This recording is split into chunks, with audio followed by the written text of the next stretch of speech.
네, 아침 하나님께서 우리에게 주시는 말씀은 갈라디아서 6장 6절로 7절 이 두 절 말씀입니다.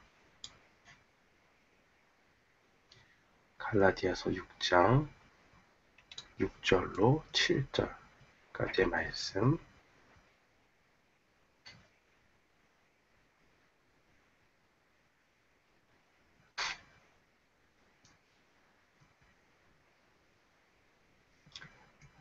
우리 다 찾으신 줄 알고 한 목소리로 함께 봉독하겠습니다. 가르침을 받는 자는 말씀을 가르치는 자와 모든 좋은 것을 함께 하라. 스스로 속이지 말라. 하나님은 만으로 여김을 받지 아니하시나니 사람이 무엇으로 심든지 그대로 거두리라. 아멘. 저는 오늘 본문 말씀 갈라디아서 6장 6절로 7절 말씀을 통해서 심은 대로 거두리라 라는 제목으로 하나님의 말씀을 선포하도록 하겠습니다. 이 사람이 무엇으로 심든지 그대로 거두리라 라고 하는 것은 물질적인, 도덕적인 또 모든 생명을 가진 이 세계의 질서에 일관된 원리라고 볼 수 있습니다. 성경에서 자주 이야기하는 대로 농업을 생각해 볼 때 하나님은 홍수 후에 노아에게 땅이 있을 동안에 심음과 거둠, 즉 씨를 뿌리고 거두는 일이 끊이지 않을 것이라고 약속을 하셨습니다. 농부가 수확을 원한다면 자기 밭에 씨를 심어야 합니다. 그렇지 않으면 수확이 당연히 없겠죠.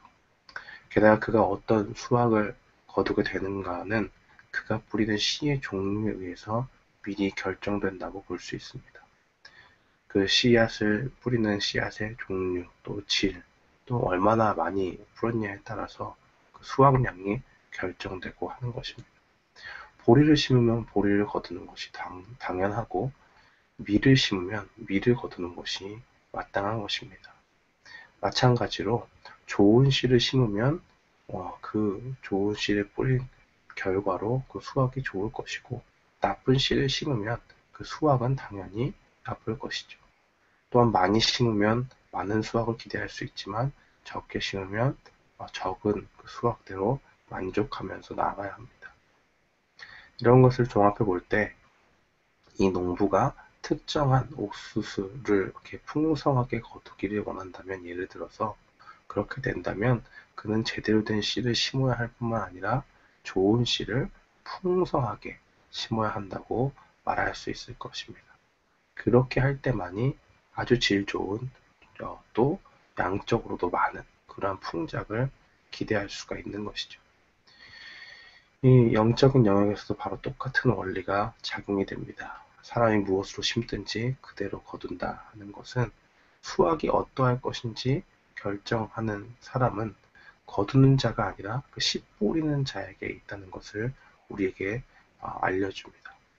사람이 성실하고 양심적으로 씨를 뿌린다면 그는 자신 있게 풍작을 기대할 수가 있습니다.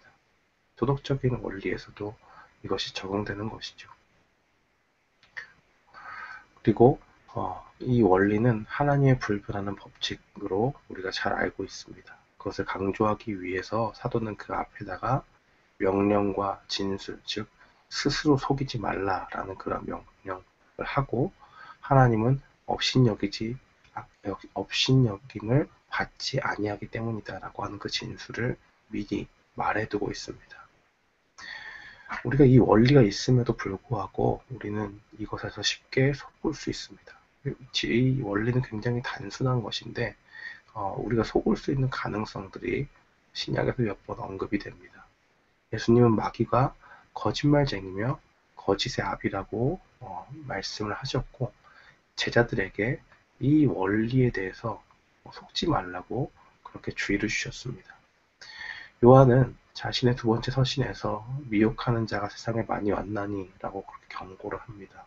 또 사도 바울은 에베소서에서 누구든지 헛된 말로 너희를 속이지 못하게 하라 라고 그렇게 권면을 하죠. 그리고 이미 우리가 계속적으로 보고 있는 갈라디아서에서는 그가 수신자들에게 너희를 누가 꾀더냐 라고 그렇게 3장에서 말하고 있고, 6장 3절에 같이 스스로 속이는 사람에 대해서 분명히 이야기하고 있습니다.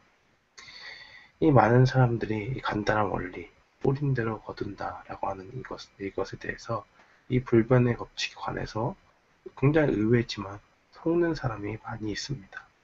그들은 아무 생각 없이 무관심하게 이 씨를 심고 그들이 심은 씨가 불가피하게 그에 상응하는 수확을 가져다 준다라고 하는 것을 피하거나 아니면 눈 감아 버리는 경우도 있습니다. 아니면 그들은 이런 자기가 뿌렸던 그 씨의 종류는 생각지 않고 더 많이 거두거나 아주 좋은 것을 거둘 것을 터무니없이 기대하는 경우도 많습니다. 그들은 단지 상상하는 거죠. 내가 별로 좋은 씨를 안 뿌렸지만 그래도 뭐 어떻게 좋은 씨가 나지 않을까? 라고 하는 헛된 기대감에 부푼다고 하는 것입니다. 그렇지만 이 원리가 이 세상 가운데 일반적인 원리에서도 그렇고 또 영적인 원리에 적용을 해봤을 때에 이 원리는 분명히 그것이 불가능하다라고 이야기하죠. 심은 대로 거둔다고 하는 그 말 그대로의 원리가 그대로 적용된다고 볼 수 있습니다. 그래서 바울은 하나님은 업신여김을 받지 아니하시니라고 그렇게 덧붙입니다. 여기서 나오는 그 헬라어는 코를 의미하는 단어를 쓰고 있는데요. 거기서 유래한 그 단어인데 어떤 것이냐면 문자적으로는 코를 위로 향하게 한다는 거예요. 그러니까 우리가 흔히 콧대가 높다라고 이야기하잖아요. 그럼 그것이 좋은 의미로 쓰이느냐? 아니죠. 그 자신이 콧대가 높기 때문에 다른 사람을 좀 업신여긴다, 깔본다라는 그런 의미를 갖고 있지 않습니까? 그래서 이 단어도 마찬가지예요. 비웃다 또는 경멸함으로 대하다 라는 그런 의미를 갖고 있습니다. 조금 또 어떤 사람은 또 이것을 해석할 때 우롱하다라고 그렇게도 이야기하는데 이 사도 바울이 말하고 싶은 것은 무엇이냐? 사람이 스스로를 우롱할 수 있지만 하나님을 우롱할 수는 없다는 것을 분명히 말하고 있습니다. 그들은 자신이 이러한 파종과 수확의 법칙, 뿌린 대로 거둔다고 하는 그러한 법칙을 벗어날 수 있다고 생각하는 것은 그래 가능한 일이에요. 그럴 수 있습니다. 그렇지만 실제적으로 그렇게 될 수가 없다는 것입니다. 그들은 자신이 씨를 뿌리고 그 결과에 대해서 눈을 감건 그것을 피해버리건 그것은 그들의 자유지만 언젠가는 하나님이 반드시 그 수확물을 그 뿌린 대로 거두게 하신다는 것입니다. 이 사도 바울은 오늘 본문에 있어서 이 원리를 어떻게 적용하느냐, 특별히 기독교의 사역과 관련해서 적용을 합니다. 가르침을 받는 자에 해당하는 이 헬라어는 믿음 안에서 가르침을 받는 사람입니다. 그래서 누가는 특별히 데오빌로를 향해서 데오빌로여라고 하면서 그 편지를 쓰지 않습니까? 그 사람을 이야기할 때 어떻게 보면 이제 막 믿음을 시작하고 하는 그러한 신자 아니면 또 예전 같은 경우는 세례를 받기 전에 예비 신자 그러니까 참된 성도로 인증을 받기 그 이전에 그 믿음의 단계에서 하나님을 배워가고 있는 그 신자들에게 말한다고 볼 수가 있죠. 그 가르침을 하나님의 말씀을 개인적으로 받던 아니면 세례를 준비하는 그 과정 가운데 우리가 교육을 하잖아요.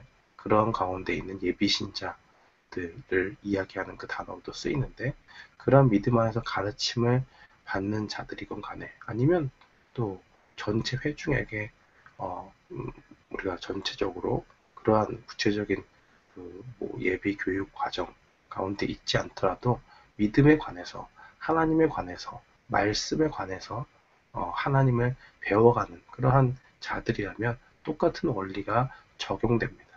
무엇이냐? 말씀을 배우는 자는 자신의 선생을 재정적으로 후원해야 한다는 것으로 우리는 볼 수가 있습니다. 그래서 목사나 사역자들은 목사님이나 전사님이나 모든 분들은 자기 회중의 후원을 받으리라고 기대하는 것은 당연한 것이고 그는 하나님의 말씀이라는 좋은 씨를 뿌리면서 생계를 거둔다 라고 그렇게 적용할 수가 있습니다. 어떤 사람들은 이것이 조금 당혹스럽다고 이야기하는 사람들이 있죠. 그렇지만 성경의 원리는 여러 번 강조되어 있습니다.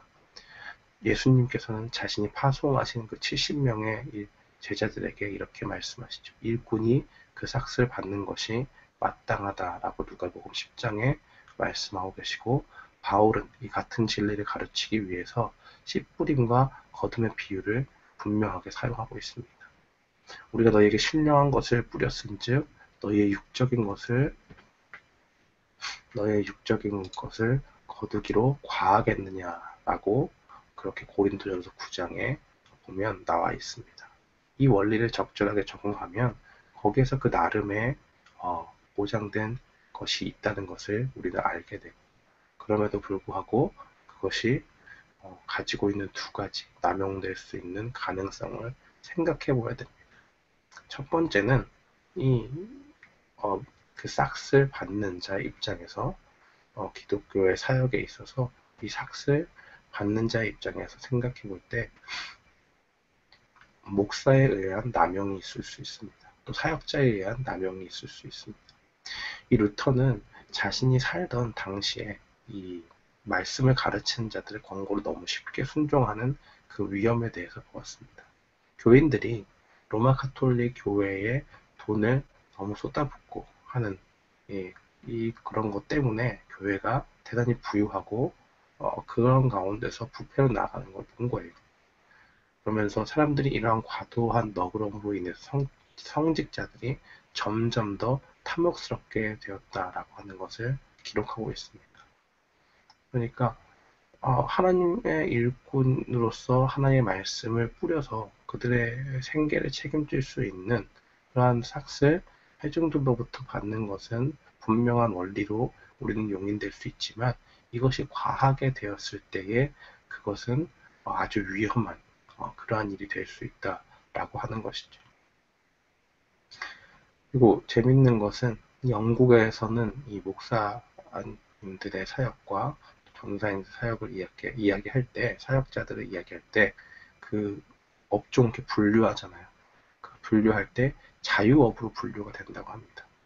그러니까 쉽게 얘기하면 어느 누구도 그 일을 정확하게 감독하는 사람이 없다는 거예요. 그러므로 그들 스스로 일해야 되고, 이런 가운데서 사역자들은 어떠한 위험에 빠지느냐, 태만하게 되는 경우도 없지 않겠지요. 그렇기 때문에 바울이 복음 전하는 자들이 복음으로 말미암아 살리라라고 하는 그 주님의 명령을 주장하면서도 자신의 권리는 포기하고 아무런 값도 받지 않고 복음을 전하면서 텐트 메이커로서 자신의 생활비를 충당해서 하는 것은 뭐 그 나름대로 충분한 유익이 있다고 할 수 있겠습니다. 왜냐하면 과잉되게 그들이 과욕을 부릴 수 있을 만한 그런 것이 아니라 자신이 땀 흘려서 일하면서 동시에 하나님의 말씀을 값없이 전하는 것도 귀하다고 볼 수 있는 것이죠.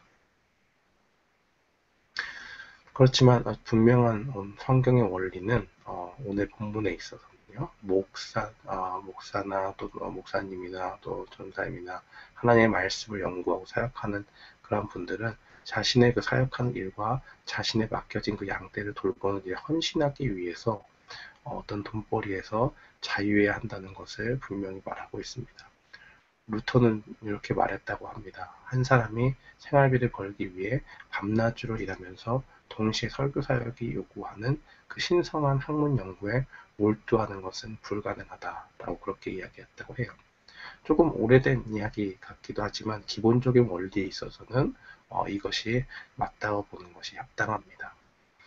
그렇지만 한국에서의 있는 그런 상황들이나 또 여러 가지 또 미국에서의 삶을 볼 때 반드시 이러한 기본적인 원리가 있지만 실제 삶 가운데서 참 이런 것을 충족하기는 그리 쉽지 않은 것 같습니다. 그러나 하나님의 능력 가운데서, 특별한 상황 가운데서 하나님의 주신 그 설교 사역을 감당하면서 자신의 일도 동시에 하는 것, 그 가운데 놓여져 있는 사람들이 있다면 우리가 기도로 후원할 수 있고, 물질은 실질적으로 조금 적게 준다고 할지라도 믿음 안에서 하나님께서 은혜 가운데 주신 그러한 것들이 특별한 가운데 있다 하는 것을 우리는 생각할 수도 있습니다. 디모데전서 5장 17절에서 하나 발견할 수 있는 원리는 잘 다스리는 장로들은 배나 존경할 자로 알고 말씀과 가르침에 수고하는 이들에게는 더욱 그리할 것이니라. 성경에 일렀으되 곡식을 밟아 떠든 소의 입에 망을 씌우지 말라 하였고 또 일꾼이 그 삭슬 받는 것은 마땅하다 하였느니라 라고 증거되어져 있습니다. 선교자를 곡식을 밟아 떠는 소에 비유한 것은 아마도 특별히 아부하는 말이 아닐 것입니다. 띄워주기 위해서 한 말은 아니겠죠. 하지만 그는 또한 일꾼이나 노동하는 사람이라고 또 불립니다. 헬라어의 단어를 보면 강한 의미를 지니고 있고 그가 전력을 다해 말씀을 수고하면서 그것을 이해하고 적용하려고 애쓴다는 것을 나타냅니다. 아마 하나님의 말씀을 전하는 것은 오늘날 교회의 세택에 있어서 더욱더 중요할 것입니다. 왜냐? 하나님의 말씀을 잘 전하기 위해서 그 힘겨운 노력을 하는 가운데서 하나님의 심정을 이 땅 가운데 전하기 때문에 그렇습니다. 그러한 중요한 일들을 하나님의 일꾼들이 교회로부터 그들이 가르치는 자들로부터 적정한 그런 삶을 책임질 수 있을 만한 그러한 그러한 지원을 가지고 우리가 나아간다면 우리는 그 전적인 헌신의 열매들을 결국 받아 누리게 되고 뿌린 대로 거둔다는 그 원리를 적용할 때 그 생계를 책임지는 것을 잘 해주면 그에 합당한 열매를 말씀을 가르침을 받는 자들이 풍성한 은혜로 거두게 될 것이라는 그러한 약속을 우리는 성경을 통해서 바라볼 수 있습니다. 또한 회중의 입장에서 가르침을 받는 자들에게 있어서 이러한 것들을 생각해보면 회중이 그 설교자나 사역자들의 생활비를 지불하는 원리로 인해서 어떤 목사님들이나 전사님이나 사역자들이 게으르고 태만해질 수 있다는 그 유혹이 있다면 그로 인해서 회중이 어떤 이런 것을 사역비에 대한 사례비라고 하죠. 우리는 사례비에 대한 그러한 것을 가지고 사역자들을 좌지우지하려는 생각이 들 수도 있습니다. 어떤 회중은 자신의 그 사역자에게 적극적으로 회공포를 부리면서 어떤 공갈이나 협박을 해서 자기 마음대로 휘둘려고 하는 그런 것을 할 수도 있고 그것을 갑과 을로 따져가지고 소위 얘기하는 갑이 되어서 을에게 횡포를 하듯이 그렇게 자기가 듣고 싶은 것만 자기가 원하는 것만 설교하게 만드는 사람들도 있는 것 같습니다. 그러면 안 되지만 그런 게 실제적으로 있을 수 있다는 것이죠. 그러한 유혹이 이 삭슬 지불하는 자들, 말씀의 가르침을 받고 그것에 대해서 정당한 사역자들을 책임지려고 하는 그 회중들에게 있는 그러한 유혹인 것입니다. 그들은 자신들이 돈을 냈으니까 자신들의 결정권이 있다고 말해요. 그런 사람들은. 그리고 부양한 처자식이 있는 사역자들을 굴복하려는 그 유혹에 빠집니다. 물론 하나님의 사역자가 그런 압력에 굴복하는 것은 잘못이죠. 하지만 회중이 그를 이러한 공경에 처하게 하는 것은 그것이 누가 잘했다고 할 수 있겠습니까? 그건 역시 잘못인 것이죠. 하나님의 사역자가 하나님의 말씀이라는 좋은 씨를 신실하게 뿌린다면 회중이 그것을 아무리 기분 나쁘게 생각한다 할지라도 그는 자신의 생계비를 거둘 자격이 있는 것입니다. 그들은 하나님의 사역자가 자신의 말씀의 일부를 삭감하기를 거부한다고 해서 그의 임금의 일부를 삭감할 권리는 없는 것이죠. 결론적으로 오늘 말씀을 정리해보면 가르치는 자와 가르침을 받는 자 혹은 설교자와 또 목회자와 회중의 올바른 관계는 코이노니아, 즉 교제와 협력의 관계로 볼 수가 있습니다. 그래서 바울은 이렇게 쓰죠. 가르침을 받는 자는 말씀을 가르치는 자와 모든 좋은 것을 함께하라. 그런 영적인 것을 그들과 함께합니다. 말씀을 열심히 막 연구했어요. 그러면 이 말씀이 말하는 것을 너무 기뻐서 그 안에 있는 풍성한 의미들을 끌어내서 영적인 풍성함을 한 지체, 한 가족된 교회에 나눕니다. 선포합니다. 하나님의 말씀을. 그러니 그들은 동시에 영적인 것도 함께 했으니 물질적인 것도 서로 함께 해야 한다고 볼 수가 있습니다. 이것을 우리가 생각해 볼 때 우리는 누가 위에 있고 누가 갑이고 누가 을이다 라고 하는 것으로 생각하는 것이 아니라 마땅히 우리가 서로 섬기는 가운데 하나님의 말씀을 맡은 자는 하나님의 말씀을 충실함으로 그를 가르치는 자들을 섬기고, 또 하나님의 말씀을 듣는 자들은 그 말씀을 위해서 진력하고 있는 그 사역자를 위해서 기도하고, 또 적정선의 물질로 이렇게 그들을 섬기는 그러한 일들이 우리는 병행되어야 한다는 것을 볼 수가 있습니다. 사랑하는 성도 여러분, 우리가 하나님의 교회 가운데 있을 때에 말씀을 가르치는 자와 말씀의 가르침을 받는 자로서 하나님 안에서 충만한 교제가 일어나게 되는 저와 여러분이 되기를 주님의 이름으로 축원합니다.